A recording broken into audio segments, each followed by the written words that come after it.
All right, good afternoon, everyone. My name is Alexandra Battah with Babylon Microfarms, and we are back with another William and Mary conversation. So last year, some of you may remember my conversation with Isabella on William and Mary's Sustainability Internship Program, and today we are meeting with one of those interns, Harriet. Hi, Harriet.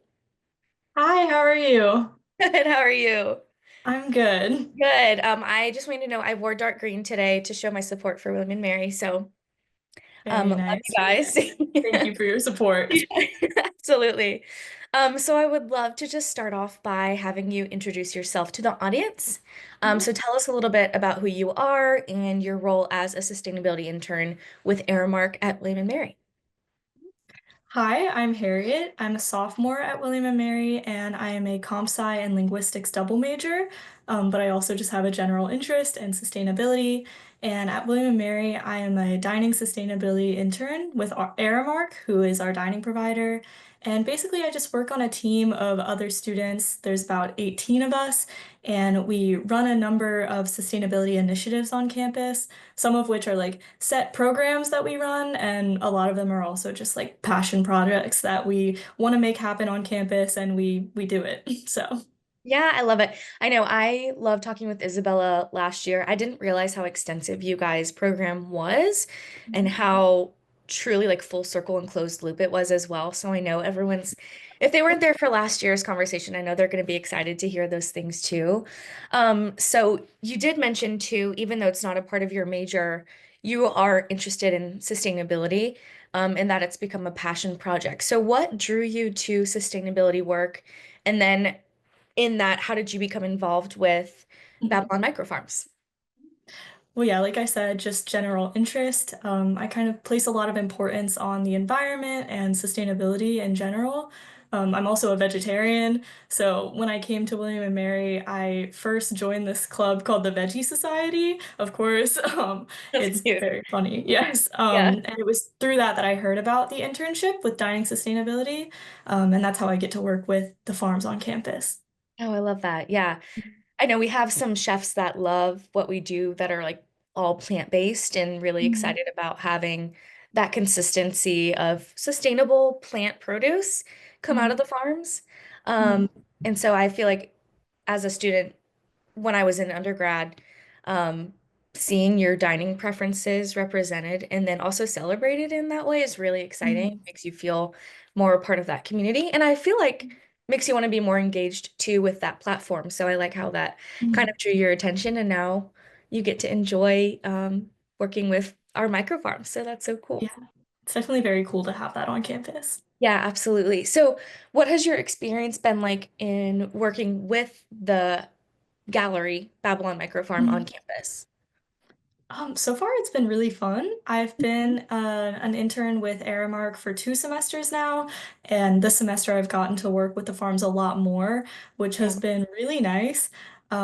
It's really fun, like in between classes or in between club meetings, to get to do something that's really like hands-on and interactive and also social because the Yeah. interns and I are like really good friends.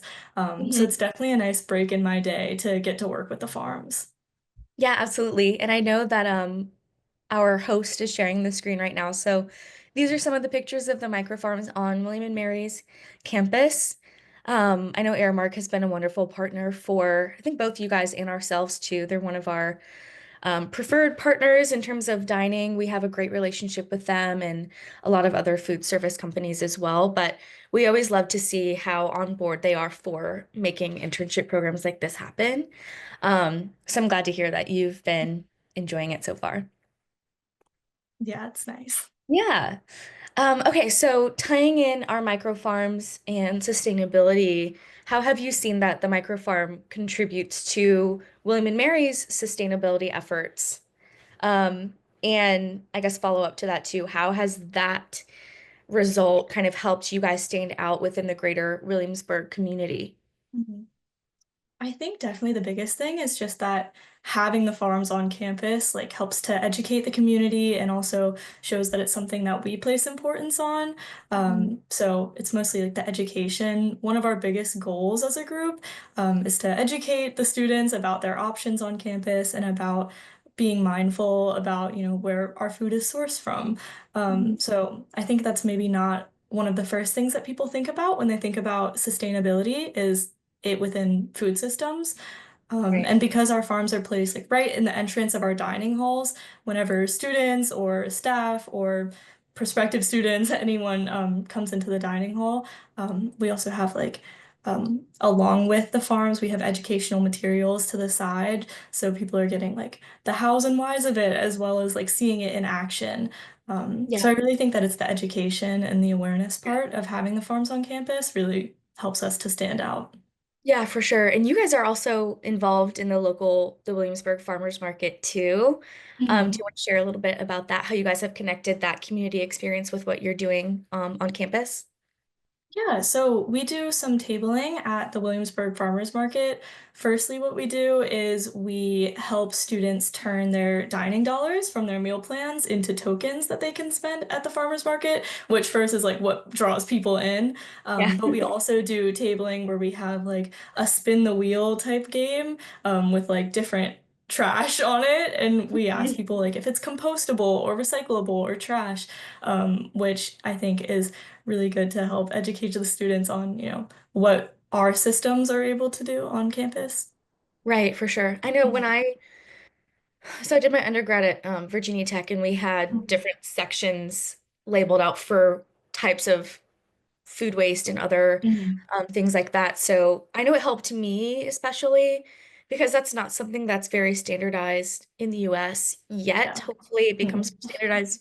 But it was really helpful to help you learn about, oh, okay, this can go in this bin and this can go in that bin. And I think it helped, it makes us not only more aware, but more proactive in making those specific choices. So Mhm. I love that you guys are doing that type of education in the community because it just makes it more attainable to take action. I think it makes people feel better about how to take those next steps. So, Yeah, yeah, I that's think great. that's the best way to like help educate the students is to let them know like actually day to day how they can dispose of their trash and things like that. Yeah, for sure. Absolutely. So in terms of the crops, I know people get Mhm. really excited about the different types of produce that you can Mhm. grow in our farm. So which crops are you guys growing right now? Or are there Mhm. any favorites? And how do you guys use those on campus? We do a lot of different things, mostly like what we standard is like we have the green mixes, like the kale, the cabbage, the different like sharp mixes, Yeah, which we usually harvest for the students and we put in those compostable boxes and we leave out for people to take with them for free, yeah. just to do whatever they want with to have access to fresh vegetables. But also sometimes we will do flowers. We've tried Sweet Williams before, and I think right now we have marigolds, Yeah. which we typically will like sprout in the farms and then transfer to our campus gardens, just to like make some room in our Yeah, farms. for sure. So that's like what we do normally, but sometimes we do experiment or try like fun things with the farms. I know that someone last year used marigolds to make like a marigold syrup. I don't know Oh, how that cool. tasted, but it was definitely fun to try. Yeah. Um, and then last semester we had an event where we tried to use the Sweet Williams to do like a tie-dye situation with some tote bags and like the dye from the flowers. Oh, that's Um, cool. Notice how I said try. It didn't Yeah, it tried. didn't Yeah. work so Hey, well. but you had the resources to be able to try, which is really Yeah. cool. It's Yeah. definitely very fun, like experimenting and trying new things with the farms. Yeah, for sure. I think some of our chefs have done syrups before now that you mention it. But I mean, they definitely have done it with the herbs, for cocktails and things like that. But Mhm. making a marigold syrup sounds really good. I want to try that now. Yeah. That's really cool. Mhm. Okay, so because of this program, have you and your team seen any changes in student engagement, or Mhm. awareness around sustainable food since you guys have implemented this program? Mhm. Well, so the farms have actually been here longer than I have, so I can't really speak to like how it's changed engagement, but I can say like students as they're walking into the dining hall from my experience, I can definitely tell that they're very aware of the farms and are very interested in them. Yeah. especially when we are actively working on them. Like we have the doors open and we're harvesting and we're doing our work block. People like Mhm. come up and ask us, "What are y'all doing? Like, how do I get involved in this?" So I think, yeah, it definitely has like helped people be aware of the sustainability within our dining halls. Yeah. And you know what, too? I think it's naturally captivating. Um, Hmm. I mean, I work for Babylon, so I love what we do. And Yeah. I'm biased, but apart from the farm itself, the plants speak for themselves. They're what Mhm. draws people in. And I know too, when we harvest from the farms we have in our lobby at our facility here in Richmond, especially the basil, when it's being cut, all of us are like we just turn around, we're like, it smells so good. Mhm. It draws people in. Um, Mhm. and it's just a really easy platform, I think, to engage people Mhm. both Mhm. in the William and Mary community for you guys and then outside Williamsburg at large. So I love that you guys are using it in so many different ways Mhm. and Yeah. educating people in a lot of different ways because it makes us Mhm. happy to see clients of ours really do the most with the utility of what the farm has to offer. So Mhm. yeah, you guys are. So I said I love you guys at the beginning because I know you guys are doing the most. Mhm. And you've taught us some things too, which is really cool. So. Okay, so beyond the microfarm itself, what other types of sustainability initiatives are you involved in on William and Mary's campus? Mhm.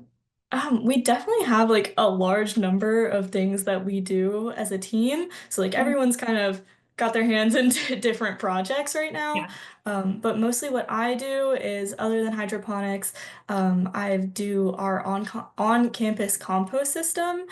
So we have a program, we have a company that will pick up our compost, but we have bins all over campus that are in like set locations.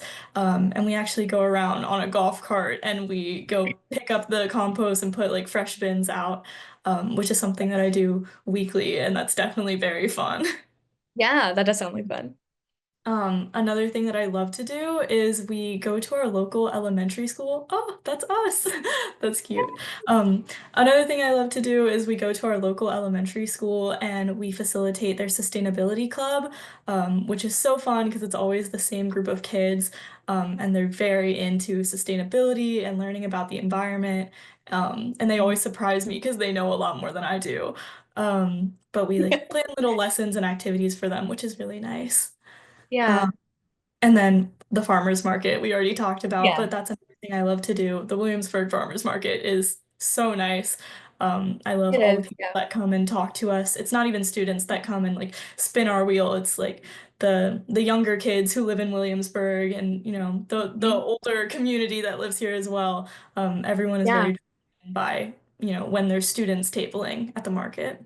Yeah, for sure. I know that it's such a great farmers market as well. I have family that lives in Williamsburg and my nephews are little and it's like their favorite place to be. They want to be there every day and my sister's like, "Sorry, it's just Saturdays."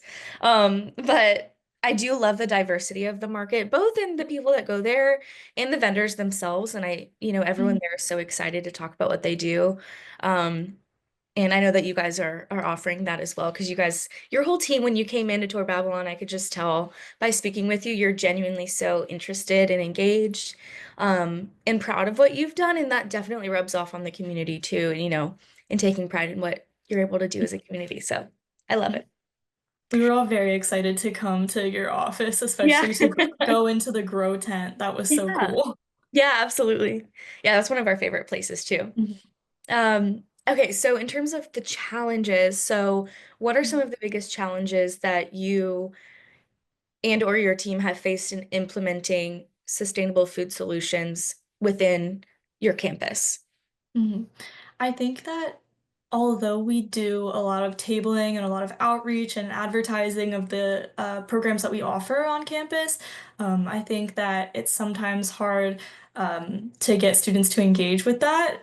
Mhm. Because I think that the people who are interested in our tabling and the things that we put out are the people who already know a little bit about what we offer. So like the people that are already composting and recycling are the ones who are asking, what can I compost? What can I recycle? Whereas there are some people who just, I don't know, are less aware of what we offer. Yeah, for sure. I know too when you're at a university or college like William and Mary that offers so much. Sometimes it's Mhm. hard to get people engaged and keep that attention as well. It's like when you go to the grocery store, it's like there's almost too many options. Like I just need this one thing. I Mhm. don't know which of the nine of these I should go Mhm. for. Yeah.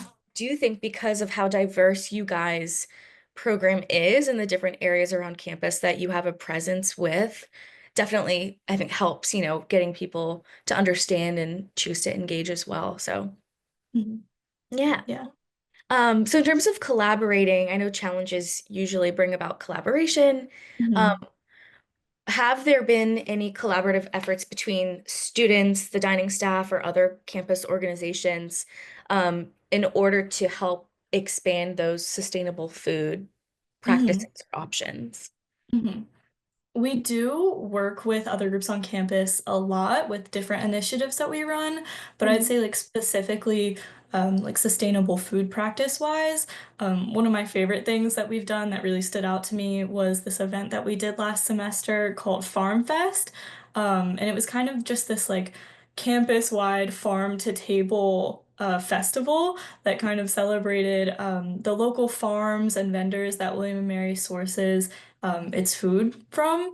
And Mhm. it was a great like outdoor event with many different clubs tabling to either like promote their club or spread education, like awareness on the different programs that we run. And there were also just like a lot of fun activities for people to do. Like we had like plant your own seeds and we had one that was like churning butter in a little jar. Love it. But we were very surprised with the turnout, with how many people came. But it was a very big event with so many different groups on campus, and that was one of my favorite Yeah. things that we've done.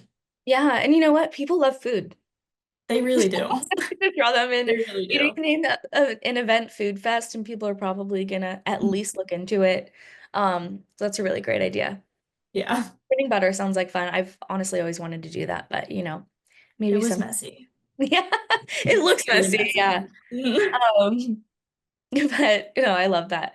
Mhm. Okay, so because you have this experience, what advice would you give to other students or other institutions similar to William and Mary, who are looking to integrate hydroponic farming or other sustainable food initiatives? For the institutions, I would say if they're trying to implement different initiatives, I would say to definitely have like a strong and committed group of students who are willing to like make those initiatives happen. Because I think that if you're trying to like do things for the students and make differences that will matter to the students, you kind of have to let them speak for themselves. Mm. Because I think that's, the best way to prioritize the voice of the students is to have them do it themselves. Yeah. And then advice to the students, I would say maybe to not limit yourself because I think there have been a lot of things in our like early planning stages where we've had ideas and I'd be like, oh, like there's no way we'd be able to make that happen. Like that's so Yeah. big. How do we even go about doing that? But I've definitely been surprised by the like large scale events like Farm Fest. I was like, how did we do this? Just Yeah, us like, I don't know. I think it's easy to shut yourself down, but for sure. when you really like set out to do something, um, you can really surprise yourself, I think. Yeah, that is absolutely true. And I think too, when you have a good rapport and sense of Mhm. belonging with the other people you're working with, and just take it one step at a time. I know that's such an old adage, but one step at a time, truly. And then before Mhm. you know it, you'll look back and be like, wow, I can't believe we pulled that off. But Mhm. especially when you have that passion and drive to see something come to fruition, you're going to get there. So Yeah. I can just see that from each of you that I met on the internship team is you're like, we don't know how, but we'll do it, so Yeah. that's really good advice. Um, okay, so from your experience, going back to your experience with this whole platform and working with Babylon, what has been the most rewarding part in being a part of this internship program? I'd probably say speaking with the students like one-on-one, Mhm. especially when we're working with the farms. I'm really like in the motion of my day, like going to my class, going to hydroponics, doing Yeah. everything. But when students like stop to talk to us and they're like, wait, what's going on here? Like how do I get involved in this? This is so cool. It kind of makes Yeah. me like take a step back and I'm like, this is really cool. Yeah. But it's really nice to like just be doing the act of caring for the micro farms and having that be enough to have people engaged and asking questions. It's really rewarding. Yeah. Yeah, that's a good point too, because sometimes you do just need to take a step back and, refresh your perspective on what it is that you're so involved with on a really deep level every day, just to have that renewed appreciation. And I know I just talked about being proud of what you do, but renewed pride in what you do as well and what you're bringing to the table. So it's always fun when you get people coming in with fresh eyes to remind you of Mhm. that. Yeah. Um, so yeah, and it's an exciting thing for sure. So going on the topic of hydroponics again, how has hydroponics with Babylon brought in your perspective and experiences with sustainability? So, sustainability is such a broad term with so many Mhm. different facets, but specifically with hydroponics, has your perspective changed Mhm. at all on sustainability? I would say so. I think coming into this internship, I was like, in order to make a change in sustainability, it takes like so much effort and like you have to like really like set out to do something. You have to put all your time and effort into it. But with the hydroponics on campus, I feel like I'm truly making a difference to our dining sustainability. And it's something that I can do while being a full-time student and having fun while doing it. It's just like something I do a couple times a week, and it is really rewarding. Yeah, absolutely. And again, when you have that, when you get to see firsthand that impact that you're having on other students, like you said, they get so excited when they see you guys working in there and like, what are you doing? And you get Mhm. talk about it. Or you go to the farmers market and you see kids and everybody else in the community excited about what you're doing. And you can kind of take that in and say, okay, sustainability as the root of, this opportunity was able to bring about these conversations. And that's really cool too. So, um, Mhm. yeah, sustainable food systems are not easy either, too. It's a whole other thing, No. but it is critical. So, I have one last question for you. I would love to know, Harriet, do you have any last piece of advice or a call to action for people listening in the audience today regarding either sustainability or investing more into student engagement on campus? Like, do you have any other little nuggets that you want to share or ask people to kind of step up on? I mean, I think that something about the farms that is really unique and how it contributes to dining sustainability is that it's something that is visible on campus. It's something that is, it's less behind the scenes. So it's more like students can see it and engage with it, interact with it. They can watch things grow. And it's just a way to make the difference that you're making a lot more visible and present to students in their daily life. Yeah. Oh, good. Well, thank you so much. I know now we have some questions in the audience, so I will turn it over there and see what people have had to say. Hi, Um, Alex. Hey, Harriet. How are you? Good, how are you? So, our first question, I'm kind of extrapolating here, but a Sure. gentleman from Sierra Leone actually Oh, has asked a question about funding your microfarm. So, I'm not sure if who wants to take that question, but how did William and Mary sort of come about funding this program? yeah, Harriet, I don't know if you want me to kind of start it and then you can add to it or, Yeah, um, you can start it. okay, I'll start it. So I know Aramark, so they're one of our partners. They partner with Babylon as a food service organization. So the way that William and Mary was able to bring their farms on campus was through that food service vendor. So there's a lot of different ways that you can kind of fund and get a farm on campus or whatever your application may be. I know you're in Sierra Leone, but right now in the United States, a lot of our university and K-12 partners, they rely on grants to fund these initiatives. And currently, things have been paused from the federal government for grants. So we're trying to get creative with other ways to make this available on campuses and in schools.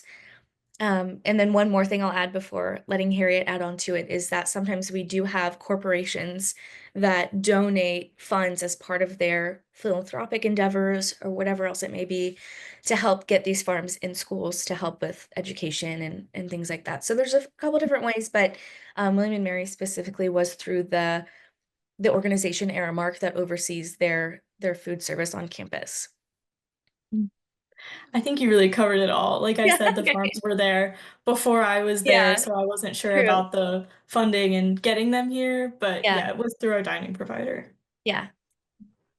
Right. Our next question is, what's the hardest part of using a Babylon microfarm? Ooh. I mean, I can take this one. Yeah, I feel sure. like the only time that we find ourselves like stopped in our tracks is, I mean, well, we have the app, which is really helpful in, helping us keep track of our crops and whatnot. The Yeah. only times that we really have are like scratching our heads is in regards to like the sensors and things for the nutrients. But I've found that like the support through Babylon makes it really easy. Just shoot a quick message if you can't figure something out. And I feel like people get back to us pretty quickly. Yeah. And y'all can go through on your end and be like, ah, yes, we found the problem really quickly. Yeah. They shut your water off. We're like, Yeah. oh, they Like, oh, did. They did. yeah, I'm happy to hear that because I know our software team is incredible. Actually, just had a meeting with them last week to see what their updates were, and they have done so much to make sure that the app really is your right-hand guide and that no question is left unanswered, that there's tutorials in there, and again, you can reach out to us. Um, an actual person to help with those questions too. But we have this incredible dashboard where we can see how every single farm, our larger units, the galleries are doing in real time. And they can see, when you ping us, if we don't catch it first, you guys will let us know and we can go in and see, oh yeah, their water dropped around 11:48 this morning. Like Mhm. what's going on? And we can see what happened.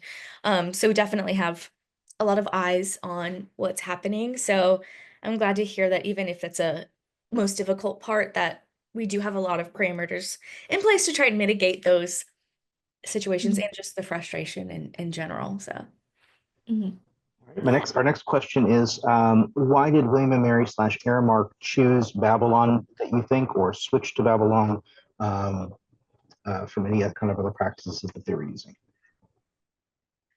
I, like I said, I wasn't here when we got them, but I do know that before we had Babylon, we were doing a DIY type situation with our yeah, hydroponics, which was a lot less easy. Some of my like the people on my intern team had some things to say about how things used to be.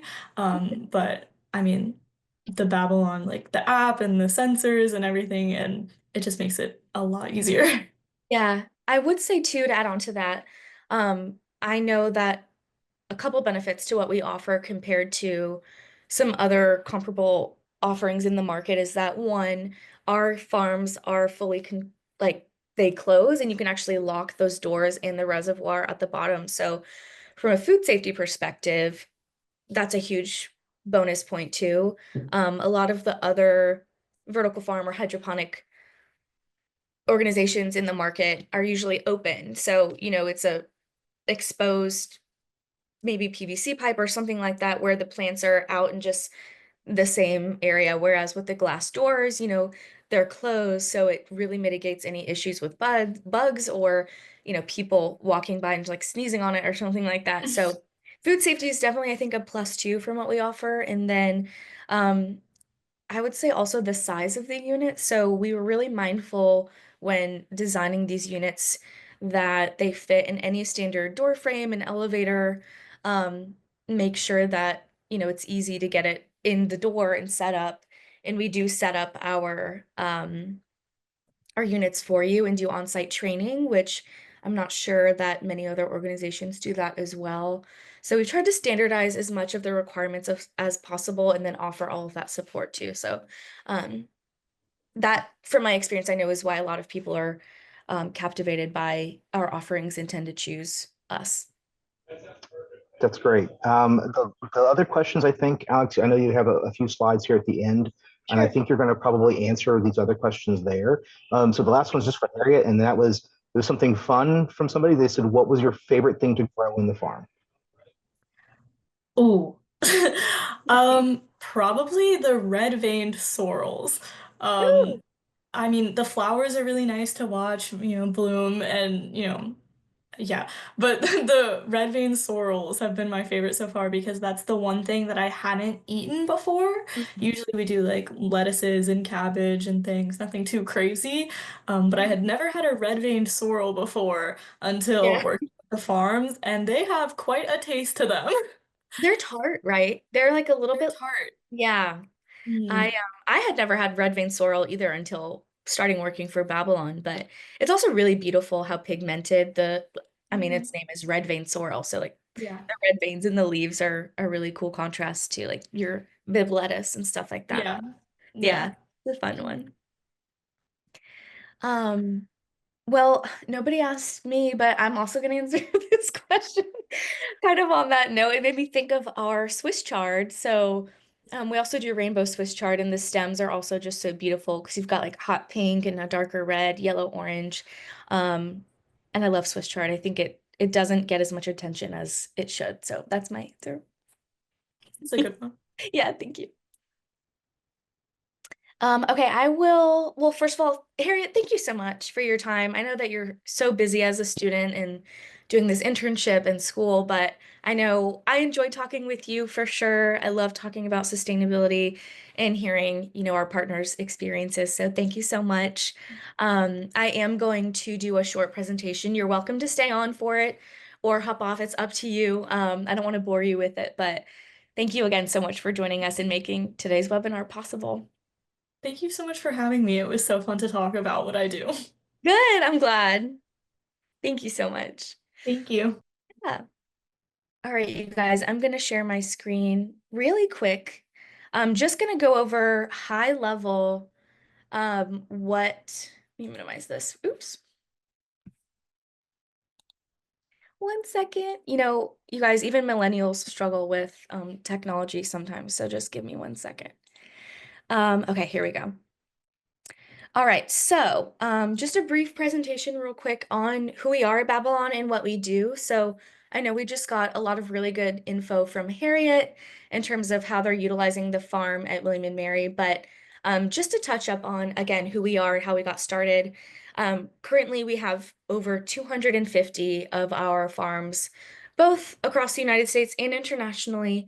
And we are also traveling the world now with one of our cruise line partners, MSC Cruise Lines. So that's been exciting. I'm hoping the next thing that's coming up is maybe we'll be in outer space too. Who knows? But lots of farms around the world. And like I said earlier with Harriet, we can see how each farm is doing in real time, um, in the gallery farm specifically. So when there are those issues, we have eyes on the farm. Our software is incredible. That's also keeping eyes on how things are going to really mitigate any crop loss or issues in the farm. So we love to tell people there is no green thumb required with Babylon because it would really be impressive if you killed the farm. So that's something we're really proud to be able to offer as a platform that's easy to engage with, easy to maintain, and where we give a lot of support as well. Our two products, so the gallery is the one that they have on William and Mary's campus, this one here on the left. This is our flagship model. We named it the gallery because, like I said, the plants speak for themselves. It really is a work of art. This model is almost completely automated, and depending on which service package you go for, you will have a dedicated account manager that checks in on you as much as you need them to support you with, and they'll also contact you if they see anything wrong, when you want to switch up the produce that you're ordering, things like that. You also don't have to depend on seasonality, of course, with these farms because you're growing indoors. The guided growing app is included with the gallery as well, and that's what I just talked about with Harriet. And you can also do custom branding on the farm, which a lot of our partners get excited about, and William and Mary has customized as well. Our STEM garden is what we launched this past summer. We designed it specifically for K-12 education. This one is completely manual, so it does not come with the same level of automation as the gallery, nor does it have an account manager. For this one, we have a very extensive user manual, and we also have curriculum partners as well that you can choose to work with in operating the STEM garden for your classroom or other types of applications as well. So with that, this is my calendar link. If you guys want to have a follow-up call with me to learn more about our offerings in more detail, please feel free to schedule a time. I would love to talk with you. My background is in agriculture, economics, and horticulture and sustainability. So this is my passion, and it's something I'm happy to answer any questions on. So feel free to book a time or shoot me an email, give me a call. I'm happy to help. And I just want to thank you guys again for joining the conversation today. We love our William and Mary partner and all of our partners. And so thank you again. And I look forward to talking to you guys hopefully in the next couple days.